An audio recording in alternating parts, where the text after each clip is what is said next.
की अनाप शनाप बकवास करते हैं। पाकिस्तान एक फेल्ड नेशन है और याद रखिए ये ताकतें कभी भी भारत को सुकून से रहने नहीं देंगी।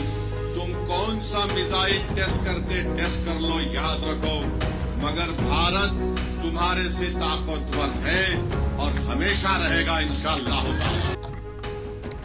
किशनगंज की सरजमी से गूंजी सियासी गूंज। AIMIM चीफ असदुद्दीन ओवैसी ने पाकिस्तान पर जमकर निशाना साधा। AIMIM चीफ असदुद्दीन ओवैसी पाकिस्तान पर जमकर बरसे और आतंकी हमलों को इंसानियत के खिलाफ करार दिया। ओवैसी ने पहलगाम में हुई दर्दनाक घटना पर अफसोस जताया और सर्जिकल स्ट्राइक जैसी कड़ी कार्रवाई की मांग की। बिहार के सीमावर्ती जिले किशनगंज में सियासी सरगर्मी तेज थी और मंच पर थे ओवैसी, लेकिन इस बार निशाने पर कोई सियासी दल नहीं बल्कि पाकिस्तान था। ओवैसी ने पहलगाम में हुए आतंकी हमले को लेकर पाकिस्तान को लपेटे में लिया और साफ कहा, ये हमला इंसानियत पर हमला है। कश्मीर के पहलगाम में हुए आतंकी हमले के बाद सियासत भी गर्मा गई। ओवैसी ने पाकिस्तान पर तीखा हमला बोला।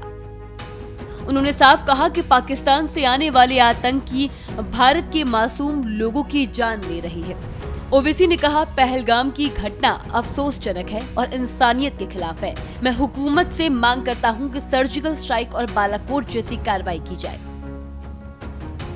ओवैसी ने सिर्फ बयानबाजी ही नहीं की बल्कि केंद्र सरकार को भी कठोर कार्रवाई की सलाह दी। उन्होंने कहा कि अब सिर्फ निंदा से काम नहीं चलेगा बल्कि आतंक के अड्डों को नेस्तानाबूद करना जरूरी है। क्या कुछ कहा ओवैसी ने, सुनिए।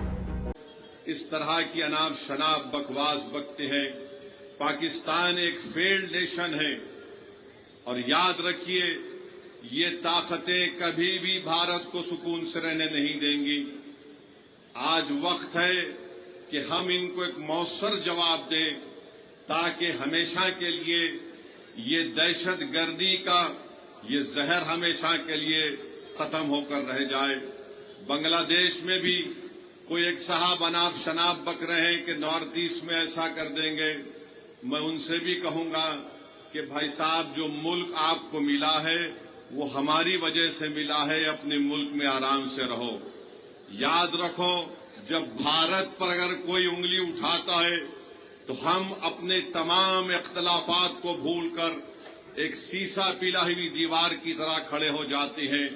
तो हम इन तमाम लोगों से कहेंगे कि आज आपने बुरी नजर से भारत की तरफ उठाकर देखा है।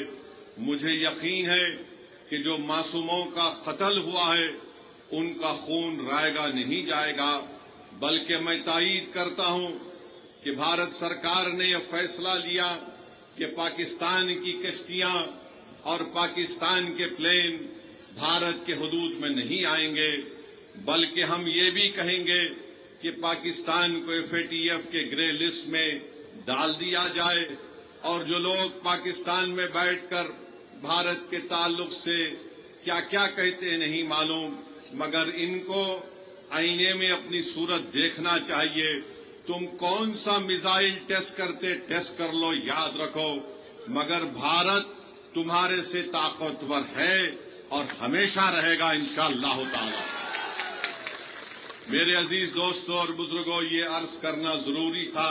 राना हमले के बावजूद भी हिंदू मुस्लिम की बातें कर रहे हैं। मैं उनसे कहूंगा कि अहमकों की दुनिया में बसने वालों, तुम भारत को कमजोर करने का काम कर रहे हो। अगर आज हमारे वतन में इस बड़े दहशतगर्द हमले के बाद भी अगर तुम हिंदू मुस्लिम करोगे तो फिर याद रखो ISI और पाकिस्तान में बैठे हुए दहशतगर्द वो उनके चेहरों पर खुशियां होंगी। तो हम उनसे भी कहेंगे कि तुमको जो कुछ अनाप शनाप बकना है थोड़े दिन खामोश बैठ जाओ ताकि हम एक मौसर जवाब दे सकें। ओवैसी का ये बयान ऐसे वक्त पर आया है जब कश्मीर में माहौल गड़बड़ाया हुआ है। ऐसे में सवाल उठता है कि क्या विपक्ष अब आतंकवाद के खिलाफ सरकार के साथ खड़ा है या फिर ये भी सियासी रणनीति का एक हिस्सा है।